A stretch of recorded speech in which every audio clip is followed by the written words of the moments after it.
I want to share another book with you. This is called Hewitt Anderson's Great Big Life. And this is written by Jerdine Nolen and illustrated by Nelson. This has just beautiful illustrations in it, some beautiful drawings, paintings to illustrate the story. And so I look forward to reading this with you. This book is a fantasy story, and that means that it includes some things that couldn't really happen, that don't really happen. They aren't realistic, but there are a lot of real elements in it. And so the story of the family and the love that the family members feel for each other, their hopes and their dreams and their worries, and all of those are very realistic, but some of the elements are, again, kind of fantasy. This is the story of a normal-sized boy, Hewitt, who is born into a family of giants who don't really exist. Those are just part of a fantasy story. And so we're going to look at this book together. So Hewitt Anderson's Great Big Life. This has some references to Jack and the Beanstalk, to the goose that laid the golden egg. So some fairy tales that you might have heard when you were younger. They play into this story a little bit. So look at the beautiful illustration of that house. Isn't that beautiful? Hewitt Anderson lived with his parents in an enormous house at the edge of town. His parents believed big things were best. They boasted a grand and impressive residence overlooking the valley below. Their house was marvelous for giving parties.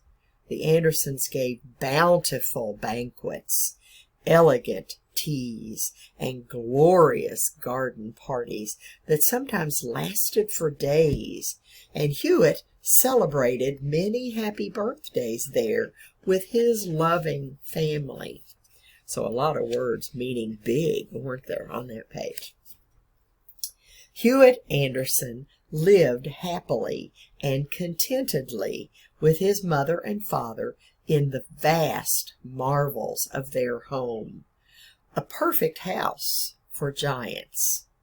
But, alas, poor Hewitt was not. He was very, very small. While his parents loved him dearly, his size was a source of great worry and concern for the J. Carver Worthington Andersons. How could a normal-sized boy be born to a family of giants? Look at that beautiful picture, beautiful illustration of Hewitt's mother and father, and then little tiny Hewitt in his father's hand. Doesn't even fill up his hand. He's so little compared to them. Never in the entire generations of the J. Carver Worthington Anderson, or, that's his father, or C. Mabel Luther Butters, that's his mother, clans, had anything like this ever occurred. Small, pint-sized, and miniature had never been a part of their vocabularies or their lives. All of those words for little, small. After all, they believed big things were best. In fact, all of the Andersons and Butters' relations and friends of their relations were giants. Ever since their great-great-great-grandmother Ida came to the valley after that business with the beanstalk, a reference to Jack and the Beanstalk, the family had been known as people of great stature and girth. So very large people. Hewitt had many friends too, giants galore, but nothing could change the fact that Mr. and Mrs. Anderson's own beloved son, Hewitt, was so very small, teeny weeny, in fact. It was something Hewitt's parents had to live with and accept, for they loved their sweet little bundle of joy. But oh, how they worried about his size. Pictures of the family from different generations, and little tiny Hewitt looking up at those great big pictures.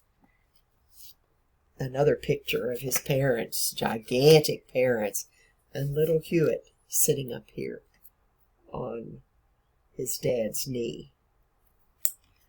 And Hewitt was hopelessly in love with them too, of course. He loved the awe and wonder of them, the deep baritones of his father, and the resounding, resplendent melodies of his mother.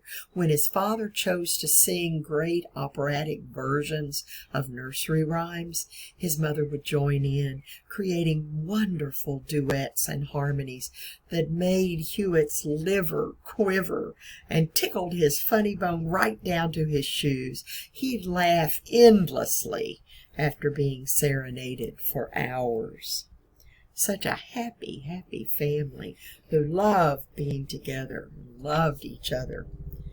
Again, again, Papa and Mama, sing again. Sing again, Hewitt squealed. Of course, they never disappointed their extraordinary son and gave him more and more. Hewitt, so comforted while listening to the melodies, found it a perfect way to fall asleep, nestled in the deep well of his father's massive hands. And there he is, in the palm of his daddy's hand. Little tiny, teeny-weeny Hewitt.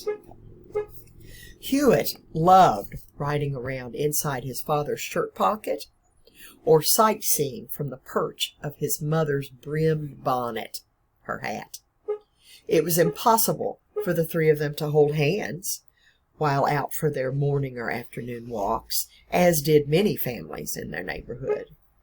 So while his parents held hands, he was too little to hold their hands and walk. While his parents held hands, Hewitt sat in the folds of their entwined fingers, which made a nice hammock for him. He was gently lulled to sleep with the rhythm and motion of their walking. All the while his parents secretly hoped that Hewitt was getting the rest and nutrition he needed to grow.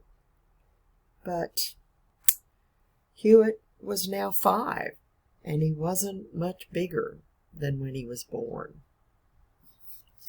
Again, beautiful illustration of his mother and father, and little Hewitt there on the brim of his mother's hat. Amazingly, it took a great deal of planning and preparation for Hewitt's parents to care for the mouse-likeness of their child. He's tiny, like a mouse.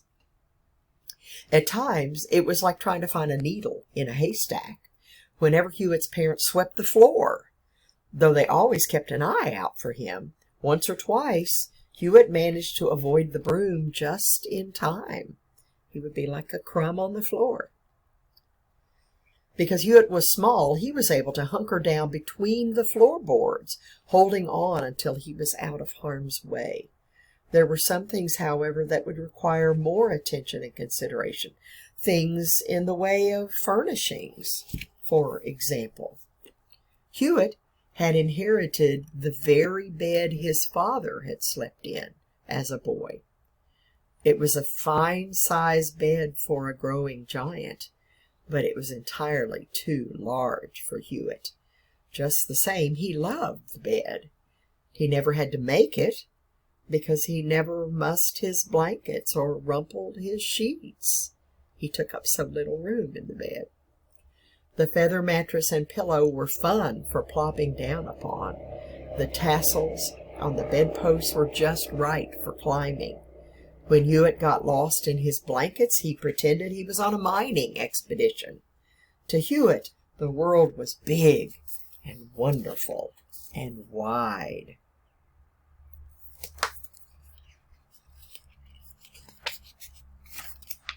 His parents tried not to be too concerned about Hewitt's safety and well-being. But the summer Hewitt turned 7, he suffered a rather close call. While preparing the 7-layer cake for Hewitt's birthday party, his mother, in her haste to create a fitting masterpiece, misplaced poor Hewitt. She lost him. As Hewitt was trapped for an hour in a vat of flour, his parents began their relentless and public worry for the child they loved more than life itself. Finally, Hewitt climbed out of the measuring cup. Hewitt told his parents repeatedly that he could take care of himself. Oh, but worry they did.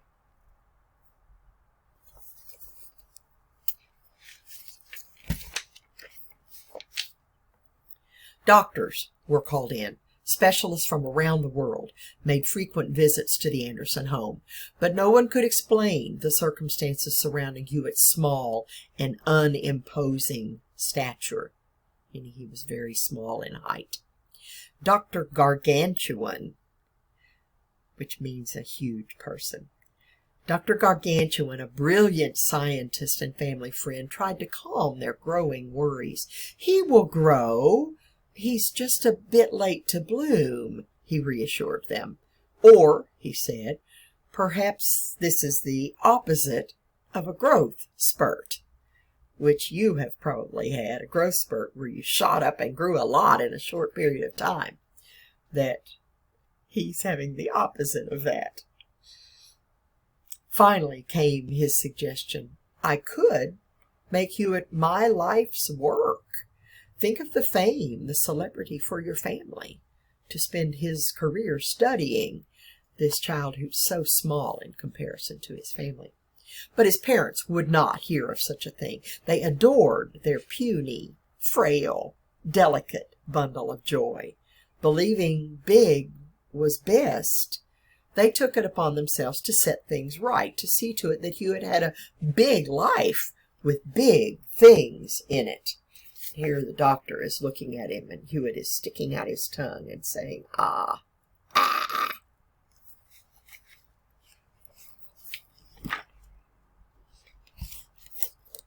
The next morning, Mr. and Mrs. Anderson awoke in the best of spirits.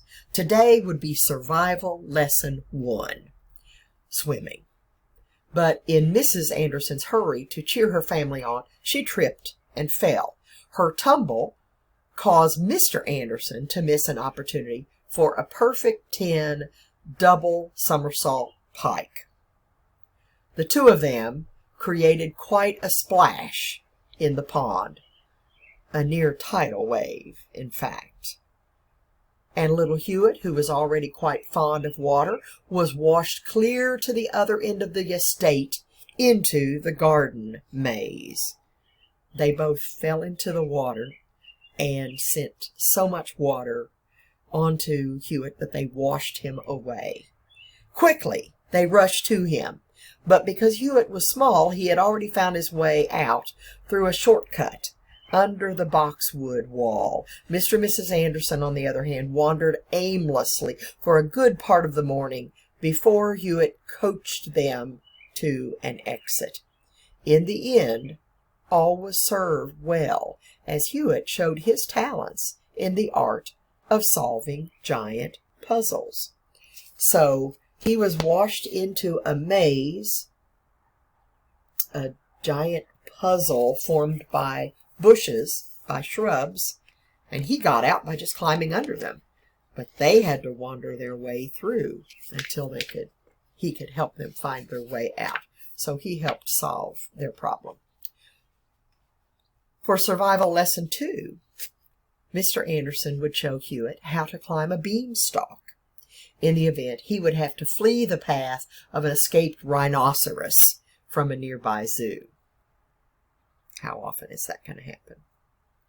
Mr. Anderson felt a surge of his youth again, climbing to the top of a giant Kentucky Wonder beanstalk, with Hewitt tucked safely in his shirt pocket. But reaching the top paralyzed Mr. Anderson with great fear. was afraid of heights. He got up so high that he was afraid.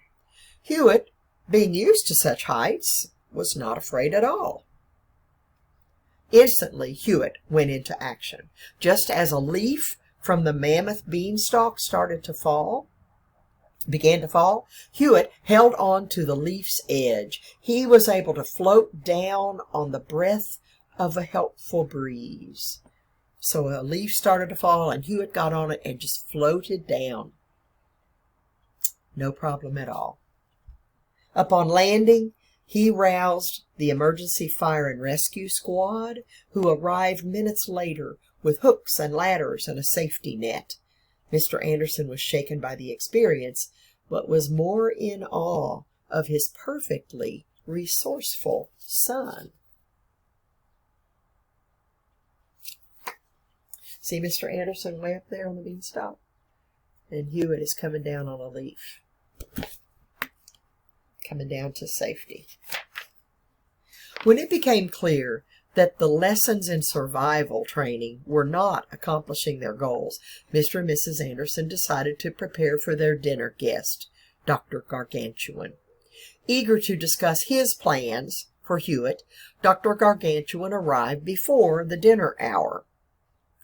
He tried in earnest to convince Mr. and Mrs. Anderson that a life of scientific promise awaited Hewitt, that they could study him, and that would make him famous. He said that purpose could be made of Hewitt's small life after all, that there could be a purpose to it. There could be a purpose given to his small life. The Andersons listened politely, but would hear nothing of it. And so, to lighten the mood, they invited the doctor to view the family's golden egg collection. Inherited from great-great-great-grandmother Ida, their collection of golden eggs could not be duplicated. Golden peacock eggs, golden goose eggs, and, of course, ostrich and emu eggs, all of solid, pure gold. And there we're seeing some of those beautiful eggs here in the bottom of the picture, showing this off. And Mr. and Mrs. Anderson and the doctor, and then tiny, tiny little Hewitt there in his dad's hand. A family of big hearts and generous natures, the Andersons knew this trusted family friend had only the best of intentions for Hewitt. They thought it was only fitting to share something of value with Dr. Gargantuan, just not their beloved son. In a moment of inspiration, Mrs. Anderson reached for an egg which was about the same size as Hewitt. "Dear doctor, please accept this token with our thanks and appreciation for your dedication," she said, looking to her husband. The good doctor was so overwhelmed and impressed by the generosity of the gift that, in a fit of excitement, he fell backward, causing the door to shut with such force that it locked them up good and tight. But the key had been inadvertently left in the keyhole, which would enable them to get out. They all listened downheartedly as the key fell to the ground with a clink. Oops. They weren't going to be able to get out after all. They are locked in the room, and the key has fallen out. What would become of them? Would they ever be found? "My roast is in the oven," cried Mrs. Anderson worriedly. Then Hewitt had an idea. Because he was so small, he managed to climb into the keyhole, maneuver through the weights and gears to turn the tumblers to the lock, and set them all free. Once again, it was up to Hewitt to save his parents, and now the good doctor too. And as always, Hewitt came through. So here's one of them looking in the keyhole, and Hewitt is in there opening the lock from the inside, because he's small enough to be able to do that. Mr. and Mrs. Anderson watched Hewitt in awe of his hidden talents. He was even more amazing than they thought. Spontaneously, their voices rose in a beautiful aria, a song, and a feeling of overwhelming joy brimmed deep within their hearts for Hewitt. Even the good doctor felt compelled to join in, so they are dancing and singing and rejoicing, and here's tiny little Hewitt up here in his daddy's hand. In that moment, the world in the Anderson household changed. Hewitt, standing in all his splendor and glory, seemed tall compared to his former self. Now his parents understood. Hewitt did indeed know how to live among gigantic things, and because he was small, Hewitt was just as he should be. For his parents realized that big or small, either is best of all. And they could not have been more proud of Hewitt or loved him any more.